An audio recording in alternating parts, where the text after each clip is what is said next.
Hello, BookTube.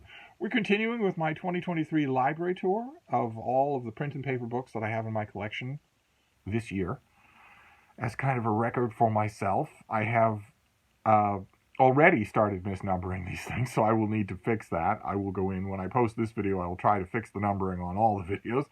And we are starting off with, we'll do another shelf here, we're starting off with Death of a Hornet and Other Cape Cod Essays by Robert Finch. A little bit of a reflection there, but this is a collection of essays. Robert Finch is in this book room a number of times. He's terrific, a primary chronicler in essay form of Cape Cod, which is, if you picture the Commonwealth of Massachusetts as a rectangle on the American eastern seaboard, there's a fishhook extending out into the Atlantic Ocean. That is Cape Cod. And it's a place of enchantment. It's an amazing location, and it brings out the best in the writers who work there. And this is one of those. I have a great number of books on Cape Cod, and also just off of Cape Cod there is a large island called Martha's Vineyard, and just further out than that there is an island called Nantucket, and I have lots of writing on all of them. Okay, then we have a hardcover edition of Paul Taylor and W.H. Auden's translation of the Elder Edda. Great source book for Norse mythology. I had this in a mass market paperback forever and ever. It was really poorly made right from the start, and I read it so many times. I went through it so often that it was held together literally with rubber bands. And so I was very happy to find a hardcover and just forget about that drama altogether. I threw that copy away because it couldn't be used anymore. Each individual page was separate from the binding. Okay, then we have a hardcover edition of The Once and Future King by T.H. White. This is one of the great fantasy novels ever written, one of the great novels, I think, of the latter half of the 20th century. It's the story of King Arthur, but it's intensely personalized. So it is the story of King Arthur. All of the familiar names will be in there, but it does, for Arthurian retelling, the like of things that no other Arthurian retelling does or even comes close to. And that's not even including, that's just talking about the imaginative rearranging of the furniture. We're not even talking about the pitch, the beauty of the prose. The prose itself is unbelievable. Unbelievably good. Okay, then we have, this is a cute little volume. This is Comfort Found in Good Old Books by George Hamlin Fitch, who was a newspaper columnist, wrote a regular column for the San Francisco Chronicle, I think, about books. He wrote a regular column about books, and he had a tragedy in his life that put him back on his heels. It was totally unexpected. It was deeply personal, and it sent him back to the most reread, most foundational classics in his library: Homer, the Bible, Dante, Boccaccio, and that's what these essays are about. That's the theme that connects these essays, is that they're going back to these books, yes, but they're going back to these books in an intensely personal way. Just wonderful, wonderful stuff. Okay, then we have, when did I get this? This was almost a decade ago that I found this hardcover. This is William Bolitho's book, 12 Against the Gods. It's 12 brief biographies. Let me look at the table of contents so we can see what we're talking about here. Alexander the Great, Casanova, Columbus, Mohammed, who is here called Muhammad, Lola Montez, who was known when this book came out, but is not known anymore, Cagliostro, Charles XII, Napoleon, Catiline, Napoleon III, Isadora Duncan, and Woodrow Wilson. So a heterogeneous mix. This is tremendously, just thunderously good, thunderously well, energetically written, with the result that it was a huge bestseller. It's totally forgotten now. When did this come out? I have a guess for the date, but I think my guess is wrong. Oh, aren't you clever? Oh, you don't have publication dates. Okay, all right. Well, there isn't any indicia here, but that's all right, I guess. We don't particularly need it. There is no date anywhere in this edition of this book, but I think this came out around 1930, and was a hit. And it's tremendously good. It's a very good illustration of a point that I often make. when I'm dealing with biographies or histories, older biographies or histories, which is that we are impoverishing ourselves when we look at them and the only question that we ask is how up to date are they? That you're dismissing everything else, the energy of the worldview, the beauty of the prose. You're dismissing all of that in favor of whether or not there's a new cachet of letters that somebody uncovered last year. Always think that's an uncharitable way to look at history, and I'm sure that there are many examples here in this room of.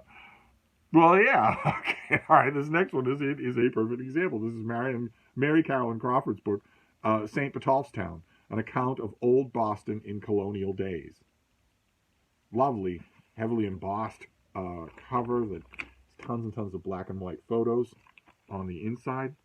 And this author was well known for writing and researching the history of Boston. This I think, was her best known book. It's one of my favorite books about the history of Boston. It's out of print. It will remain out of print forever. I'm sure that if someone were thinking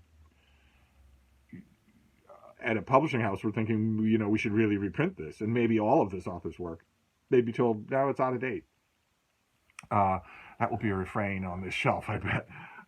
Okay. Then we have the modern library copy of Les Marques d'Arthur in one volume.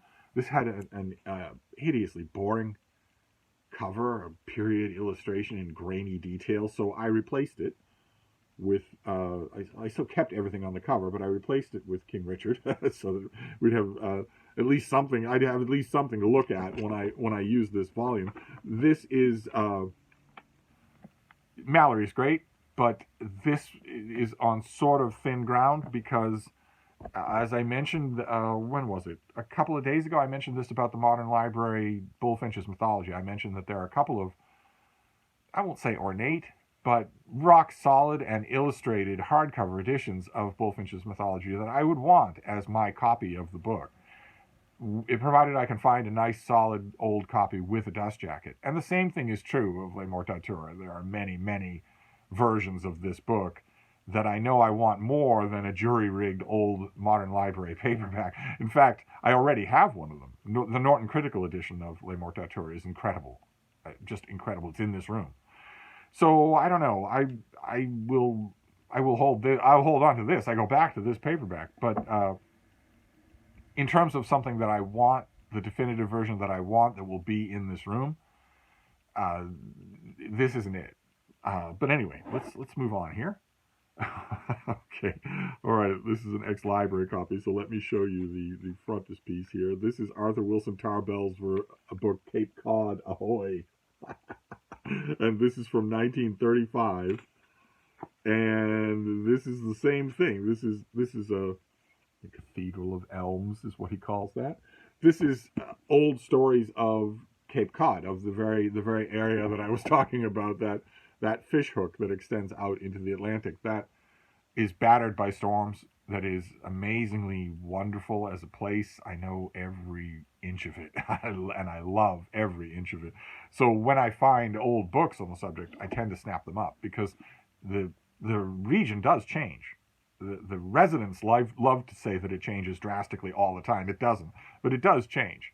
A lot of the stories in Tarbell's book are of rituals, histories, personalities, places that don't exist anymore. All right, okay, this is another ex-library edition. Maybe I got these at the same time. This is Joseph Allen's book, Tales and Trails of Martha's Vineyard.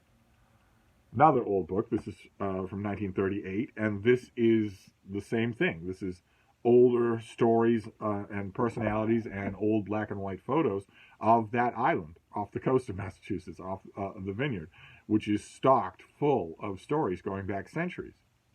A lot of them are wonderful. A lot of them make really good reading. Okay, this is another ex-library edition. Good Lord. This isn't going to make very interesting viewing. This is by William Stearns Davis. This is dated 1967, but I feel certain that this book is actually older than that. I think that is probably the date of the reprint. But this is Days in Old Rome.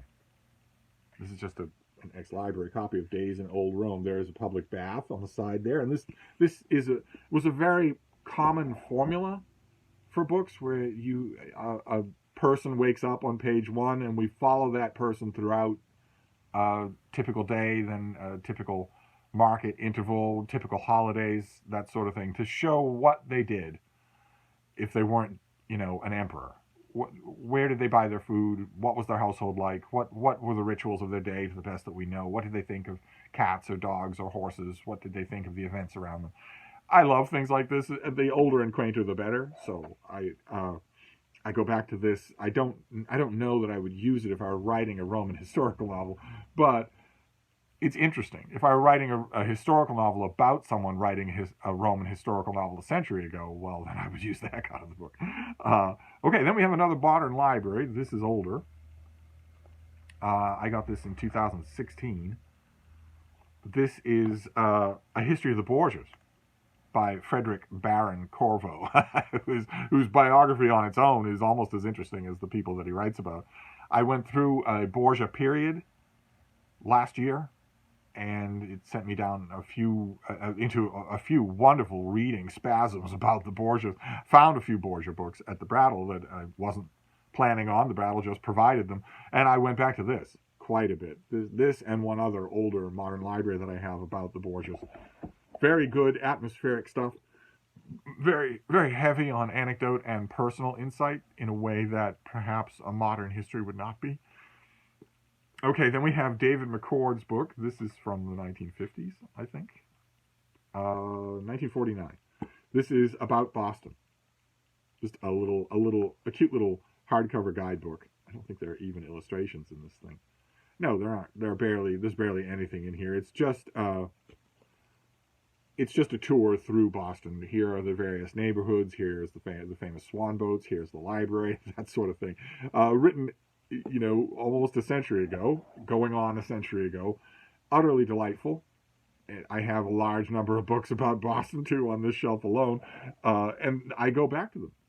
Because many times, older travel guides like this was actually meant to be picked up just as a travel guide.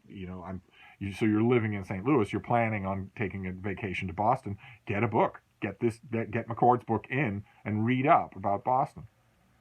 I love going back to them because those older guidebooks will often include errant little details that are really revealing. And the writer certainly didn't think he was writing anything important in that little detail, but it will suddenly make you gasp if you know Boston really well in the 21st century. And then we'll finish up here with the last. Okay, this is volume 2. Volume 1 is around here somewhere, I'm sure. This is Obiter Dicta by Augustin Birrell. This is Augustin. You have volume 2 there.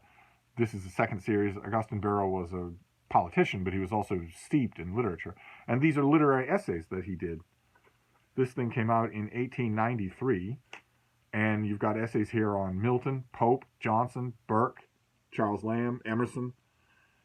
And there are also more general essays in here, including one on book buying that's fascinating, and one on the purpose of literature in the world that's also fascinating. Also opens a really, really interesting view into the psychology of the time. First of all, that volume 2 of Obiter Dicta should be with volume 1, wherever it is, and also both of them should be out in the other room. I have a bookcase devoted to books about books and about writing, and it belongs there. It doesn't belong in here. But anyway, that is an extra shelf. That is one more shelf that we're dealing with here. So we're done with this shelf. We will move on, and I will try to correct the numbering. I knew that was going to be a problem. You'd think when I have the videos lined up in front of me that I wouldn't get it wrong, but I did. I do. So I will wrap this up, and hopefully the numbering will all be right for next time. I will see you then. Thank you, BookTube.